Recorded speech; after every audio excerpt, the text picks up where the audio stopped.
Hi friends, welcome back to my channel. Okay, അപ്പം എല്ലാവർക്കും എൻ്റെ വീഡിയോയിലേക്ക് സ്വാഗതം. അപ്പം നമുക്ക് മലയാള സാഹിത്യ മാതൃകകളിലെ ബ്ലോക്ക് 1 യൂണിറ്റ് 3 ദലിതൻ ആദ്യത്തെ 2 അധ്യായങ്ങൾ കെ കൊച്ച് എന്ന കവിയാണ് ഈ ആത്മകഥ എഴുതിയിരിക്കുന്നത്. ഓക്കെ, അപ്പം നമുക്ക് ഈ വീഡിയോ തുടങ്ങുന്നതിന് മുമ്പായിട്ട് എപ്പോഴും പറയാറുള്ളത് പോലെ തന്നെ വീഡിയോ ഇഷ്ടമായിട്ടുണ്ടെങ്കിൽ എല്ലാവരും സബ്സ്ക്രൈബ് ചെയ്യുക, ലൈക്ക് ചെയ്യുക, നിങ്ങളുടെ അഭിപ്രായങ്ങൾ കമൻസിലൂടെ അറിയിക്കുക. മാത്രമല്ല എല്ലാവരും ഒന്ന് ഫ്രണ്ട്സിലേക്കൊന്ന് ഷെയർ ചെയ്ത് കൊടുക്കുക മാക്സിമം. ഓക്കെ, അപ്പം നമുക്ക് ഫസ്റ്റ് ഓഫ് ഓൾ തന്നെ കെ കൊച്ച് എന്ന കവിയെക്കുറിച്ച് പറയാം. ഓക്കെ, കേരളത്തിലെ ദലിത് ചിന്തകനും എഴുത്തുകാരനും സാമൂഹിക പ്രവർത്തകനുമാണ് കെ കൊച്ച്. ആനുകാലികങ്ങളിലും TV ചാനൽ ചർച്ചകളിലും ദലിത് നിലപാടുകൾ ഉയർത്തിപ്പിടിച്ച് ഇടപെടുന്നു. മാത്രമല്ല സിഡിയൻ എന്ന സംഘടനയുടെ കേന്ദ്ര കമ്മിറ്റി അംഗമായും സിഡിയൻ വാരികയുടെ പത്രാധിപരായും പ്രവർത്തിച്ചിട്ടുണ്ട്. 2021 കേരള സാഹിത്യ അക്കാദമി സമഗ്ര സംഭാവനാ പുരസ്കാരം ലഭിച്ചു.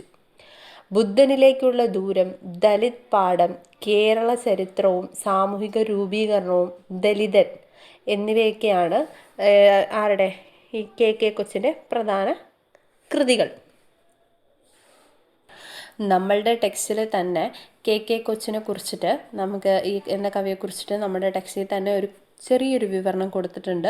ഇത് വായിച്ചാൽ തന്നെ നമുക്ക് ആദ്യം ഒരു ഇൻട്രോ പോലെ എഴുതാൻ പറ്റും. അപ്പം ഏതൊരു കൃതിയെക്കുറിച്ച് ചോദിച്ചാലും, അല്ലെങ്കിൽ ഇന്നയാളുടെ ആത്മകഥ, ഇന്നയാളുടെ ജീവചരിത്രം, ഇന്നയാളുടെ അനുഭവക്കുറിപ്പ് ഒക്കെ ചോദിച്ചാലും നമ്മൾ ആദ്യം എഴുതേണ്ടത് ആരെക്കുറിച്ചിട്ടാണ്? അത് എഴുതിയ വ്യക്തിയെക്കുറിച്ചിട്ടാണ്. അപ്പോൾ അത് എഴുതിയ വ്യക്തിയെക്കുറിച്ചിട്ട് ഒരു 3-4 സെൻറ്റൻസ് കുറയാതെ തന്നെ നമ്മളൊന്ന് പഠിച്ചു വെക്കുക. അത് വളരെ ഇമ്പോർട്ടൻ്റ് ആണ്. അതൊന്ന് ആഡ് ചെയ്താൽ നമുക്ക് മാർക്ക് കൂടുതൽ കിട്ടാൻ ചാൻസ് ഉണ്ട്. ഓക്കെ, അവരുടെ പ്രധാനപ്പെട്ട 2-3 കൃതികളെങ്കിലും പഠിച്ചു വെക്കുന്നതും കൂടെ നല്ലതായിരിക്കും. ഓക്കെ, ഇനി ദലിതൻ എന്ന ആത്മകഥയെക്കുറിച്ച് നമുക്ക് പറയാം.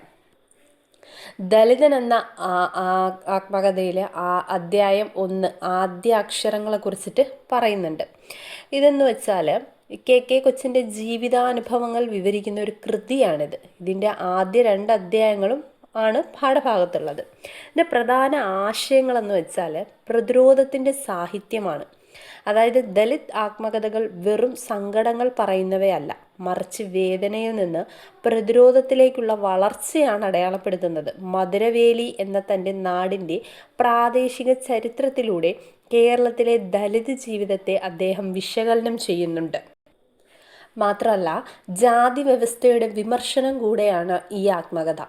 നെയ്ത്താശാരി മനയുമായി ബന്ധപ്പെട്ട ജന്മിത്ത വ്യവസ്ഥയെക്കുറിച്ചും അത് ദലിതരെ എങ്ങനെയെല്ലാം ബാധിച്ചു എന്നും ആദ്യ അധ്യായങ്ങളിൽ വിവരിക്കുന്നു. വിധേയപ്പെട്ടിരുന്ന ഒരു സമൂഹത്തിൽ നിന്ന് വ്യക്തി എന്ന നിലയിലുള്ള വളർച്ചയുടെ ഫലമാണ് ഈ ആത്മകഥ. ഇത് ദലിത് ചരിത്രത്തെ ഒരു പുതിയ കോണിലൂടെ നോക്കിക്കാണാൻ സഹായിക്കുന്നു. ലളിതമെങ്കിലും വ്യക്തമായ ഭാഷയുമാണ്, രാഷ്ട്രീയമായ വ്യക്തിത്വവുമുള്ള ഒരു ഭാഷയാണ് അദ്ദേഹം ഇവിടെ ഉപയോഗിക്കുന്നത്. പരമ്പരാഗതമായ ചരിത്ര രചനാ രീതികളെ ഈ കൃതി ചോദ്യം ചെയ്യുന്നു. ഇതിലെ 2ാമത്തെ അധ്യായം എന്ന് പറയുന്നത് മധുരവേലിയെക്കുറിച്ചിട്ടുള്ള മനോഹരമായ ഒരു കാഴ്ചപ്പാടുകളാണ്. അതായത് മാറുന്ന ഒരു കേരളീയ ഗ്രാമത്തിനെ കുറിച്ചിട്ട് അദ്ദേഹം പറയുന്നുണ്ട്. ഒരു കേരളീയ ഗ്രാമത്തിൻ്റെ ഭൂതകാലം എങ്ങനെയായിരുന്നുവെന്നും അവിടെ നിലനിന്നിരുന്ന സാമൂഹിക മാറ്റങ്ങൾ എങ്ങനെയൊക്കെ ആയിരുന്നുവെന്നും ഈ കൃതി ചർച്ച ചെയ്യുന്നുണ്ട്. എഴുത്തുകാരൻ്റെ ജന്മനാടായ മധുരവേലി എന്ന ഗ്രാമത്തിൻ്റെ ചരിത്രമാണ് ഇതിലെ പ്രധാന ഇതിവൃത്തം. അവിടുത്തെ ഭൂപ്രകൃതി, കൃഷിരീതികൾ, ജന്മി കുടിയാൻ ബന്ധങ്ങൾ, ജനങ്ങളുടെ ജീവിത രീതി എന്നിവ ഇതിൽ വിശദമായി പ്രതിപാദിക്കുന്നുണ്ട്. മാത്രമല്ല, ഈ ഒരു ആത്മകഥയിൽ ഈ ദലിത് ആത്മകഥകളുടെ ഒരു സവിശേഷത എന്താണെന്ന് എടുത്തു കാണിക്കുന്നുണ്ട് കവി. അതായത് വ്യക്തിപരമായ അനുഭവങ്ങളെക്കാൾ സാമൂഹികമായ പശ്ചാത്തലത്തിനും രാഷ്ട്രീയ പ്രവർത്തനത്തിനുമാണിതിൽ പ്രാധാന്യം. ജന്മിത്ത വ്യവസ്ഥയെക്കുറിച്ചും, അതായത് നെയ്ത്താശാരി മനയെക്കുറിച്ചും ജാതിയുടെ ക്രൂരതകളെക്കുറിച്ചും പ്രതിപാദിക്കുന്നു ആദ്യ അധ്യായത്തിൽ. ഉം. രണ്ടാമത്തെ അധ്യായത്തിൽ മധുരവേലിയുടെ പരിസ്ഥിതി, ജനങ്ങൾ, കൃഷിരീതികൾ എന്നിവയെക്കുറിച്ചുള്ള പ്രാദേശിക ചരിത്ര നിർണയം നടത്തുന്നു.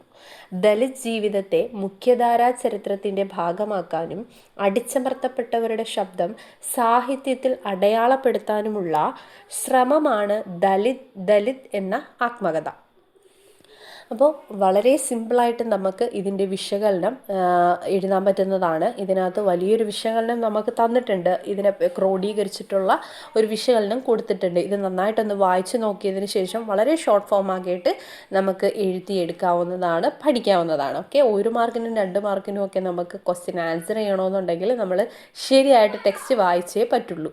ഓക്കെ, അപ്പം ഇന്നത്തെ വീഡിയോ ഇത്ര മാത്രമേ ഉള്ളൂ. അത് നമുക്കിനി ബ്ലോക്ക് 2 യൂണിറ്റ് 1 നമുക്ക് ഉടൻ തന്നെ ആരംഭിക്കാം. Okay, by.